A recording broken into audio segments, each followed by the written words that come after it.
एक रुमाल में गांठ लगाने मात्र से आप अपने घर में चल रही शराब की समस्या को खत्म करने की मनोकामना पूर्ण कर लेंगे। आज मैं अपनी वीडियो में आप लोगों को बताऊंगी कि किस तरीके से आपको रुमाल में गांठ लगानी है, किन किन चीजों का प्रयोग करना है, सारी बातें मैं बताऊंगी।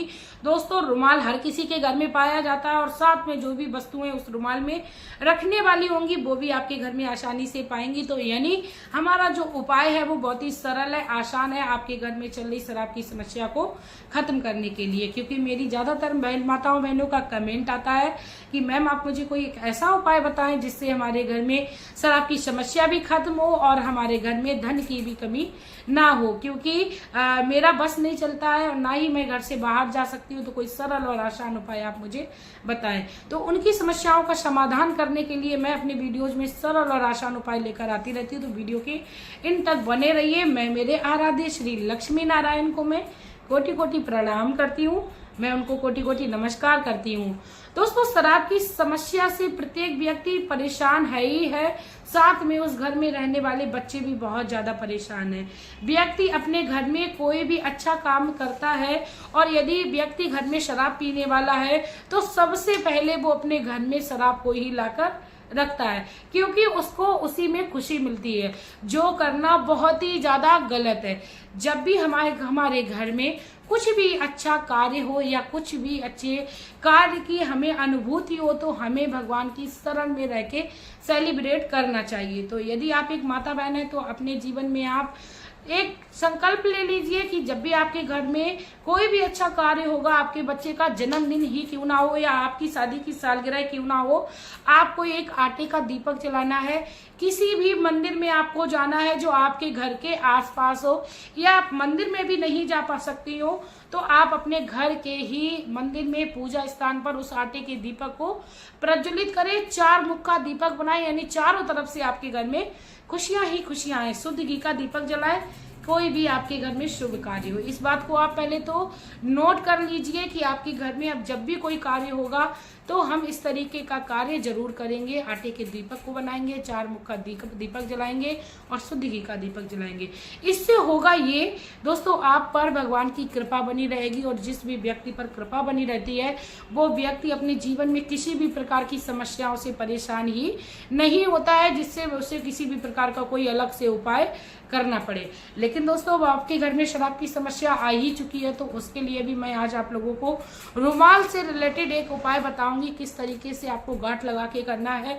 लेकिन उससे पहले आप लोग प्लीज यदि मेरे चैनल पर नए हो तो प्लीज चैनल को सब्सक्राइब कर लीजिएगा, वीडियो को लाइक कर दीजिएगा, कमेंट बॉक्स में श्री लक्ष्मी नारायण का प्यारा सा कमेंट कर दीजिएगा। क्योंकि दोस्तों, मैं बहुत मेहनत करती हूँ, आप लोगों के लिए उपाय निकाल कर लाती हूँ सरल और आसान, जिससे आपके जीवन में मनोकामनाएं पूर्ण हो। इसी के साथ दोस्तों, बेल आइकन को भी जरूर प्रेस कर लीजिएगा, जिससे मेरे जितने भी वीडियोस के नोटिफिकेशन है वो आप लोगों तक पहुंच सके। क्योंकि दोस्तों, मैं हमेशा ही अपने वीडियोज में सरल और आसान उपाय कर लेकर आती रहती हूँ शराब छुड़ाने के लिए।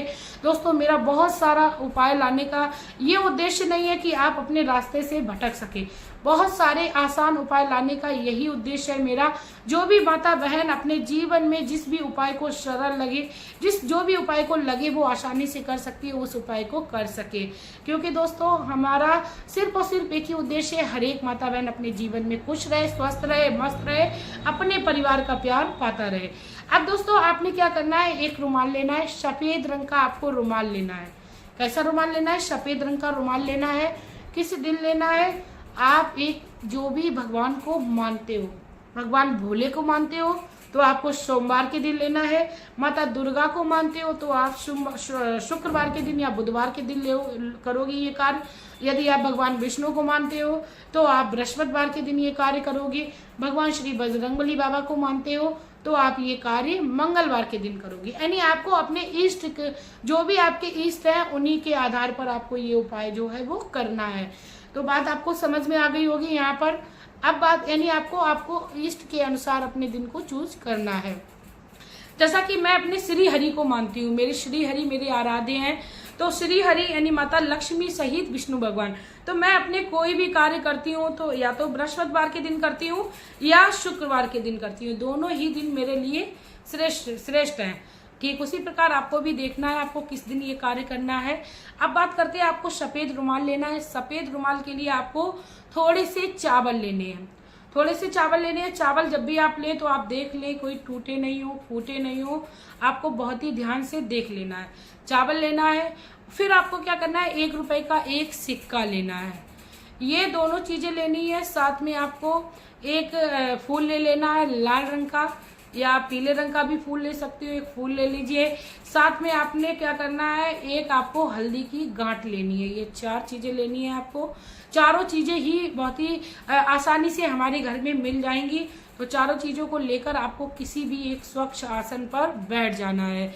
आपको क्या करना है, थोड़ी देर के लिए 5 मिनट बैठकर अपने इष्ट का ध्यान करना है, क्योंकि दोस्तों ध्यान मात्र हमारे जीवन में हमारे भगवान की प्राप्ति करा देते हैं।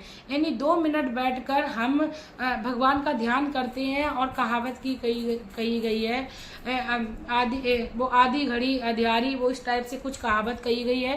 यानी एक पल के लिए भी यदि हम अपने भगवान का नाम लेते हैं तो हमें हमारे जीवन में भगवान की कृपा जरूर प्राप्त हो जाती है। और जब हम अपने इष्ट का ध्यान करते हैं तो इष्ट पर तो हमारा पूरा जीवन डिपेंड होता है, तो इष्ट तो हमारी मनोकामना जरूर पूर्ण करते हैं। तो इष्ट का ध्यान कर लीजिए। उसके बाद दोस्तों आपने क्या करना है, आपको उस रुमाल के एक कोने को पकड़ लेना है। फॉर एन एग्जाम्पल, ये रुमाल है, इसका ये कोना है, यानी आपको ये कोना लेना है। एक कोने में आपने क्या करना है, यहाँ पे इस तरीके से लेना है। इस तरीके से आपको यहाँ पर एक सिक्का रखना है। जैसा कि कई बार हमने बहुत पहले देखा होगा, हमारी दादी नानी अपने जो रुपए होते थे वो पल्लों की कोछों में बांध लेते थे, यानी पल्लों के कॉर्नर पर बांध लेते थे। उसी तरीके से हमें रुमाल का एक कॉर्नर लेना है, उस पे 1 रुपया रखना है, उसके ऊपर हल्दी की गांठ रखनी है, चावल को रखना है, पुष्प को रखना है। फिर क्या करना है, आपको इस तरीके से उसको पकड़ लेना है, आंख बंद करना है, अपने इष्ट का ध्यान करना है, अपनी मनोकामना को बोलना है, हे मेरे इष्ट, आपकी कृपा से हमारी ये मनोकामना पूर्ण हो। मैं आपसे विनम्र विनती करती हूँ और आपकी कृपा से हमारे जीवन में खुशियां ही खुशियां हो जाएं। शराब रूपी समस्या है, आप उस व्यक्ति का नाम भी लीजिए कि आपके घर में शराब रूपी समस्या चल रही है, इस व्यक्ति के ऊपर आप कृपा दृष्टि करें। इस तरीके से आपको मनोकामना को बोलते हुए इस तरीके से अंगूठा लगाकर आपको ऐसे गांठ लगा देनी है। आपको ध्यान रखना है, चावल एक भी गिरना नहीं चाहिए, हल्दी की गांठ जमीन में नहीं गिरनी चाहिए। जब आप मनोकामना कर लें उसके बाद आपने गांठ लगा ली। अब बात आती है आपको ये रुमाल जो है वो कहाँ रखना है, कितने दिन के लिए रखना है। दोस्तों ये जो रुमाल है आप किसी भी पवित्र स्थान पर रख दीजिए, या आप अपने घर में किसी भी तिजोरी में डाल दीजिए जहां पर जल्दी किसी का हाथ नहीं पड़ता हो, जहां पर किसी की जल्दी से पहुंच ना हो। इस तरीके से आप ये जो रुमाल है वो आप वहां पर डाल दीजिए, या पूजा स्थान पर भी अपने रख दीजिए। अपने लंबे अपने इस तरीके से रखिए कि आपको उसको प्रयोग में नहीं लेना है। इस तरीके से आपकी जैसे ही मनोकामना पूर्ण हो, आपकी कृपा दृष्टि हो, फिर आपको उस रुमाल को फिर से एक बार खोलना है जब आपकी मनोकामना पूर्ण हो जाए तब। जब तक आपकी मनोकामना पूर्ण नहीं होती है तब तक आप उस रुमाल को वैसा ही डला रहने दें। अपने इष्ट से प्रतिदिन आप ध्यान दिलाएं कि आपने वो मनोकामना पूर्ण की थी, तो आपके संकल्प के रूप में वो गांठ लगी हुई रखी है। तो हे मेरे इष्ट, आप कृपा करिए। ध्यान आपको डेली करना है। जैसे ही आपकी मनोकामना पूर्ण होती है आपको फिर से वह रुमाल उठाना है, पूरा सामान उसमें गांठ खोल के निकाल लेना है। जो भी सामग्री आपने पूजा में इस्तेमाल की थी वो आपको क्या करना है दोस्तों, आपने जो सिक्का रखा था उसको उठाकर आप किसी भी मंदिर परिसर में आप चढ़ाइए। बाद बाकी जो सामग्री है उसको उठाकर आप किसी भी बहते हुए जल में प्रभावित कर दीजिए, और जो रुमाल का आपने प्रयोग किया था उसको आप किसी दूसरे काम में प्रयोग ले सकते हो मनोकामना पूर्ण होने के बाद। दोस्तों ये छोटा सा कार्य यदि आप अपने जीवन में करते हो तो आपके जीवन में मनोकामना जरूर पूर्ण होगी, क्योंकि हमारी दादी नानी सदियों से गांठ लगाती हुई चली आ रही, मंदिरों में, वृक्षों में और कई जगह पर गांठ लगाती। कई बार तो हमने देखा है कि कई लोग मंदिरों में कोई जगह नहीं होती है गांठ लगाने के लिए, तो पॉलिथीन या वहां पर कोई धागा पड़ा है उसी से गांठ लगा के चले आते हैं। तो इस तरीके से आपको गांठ का आपको प्रयोग करना है और अपने जीवन में लाभ ही लाभ पाना है।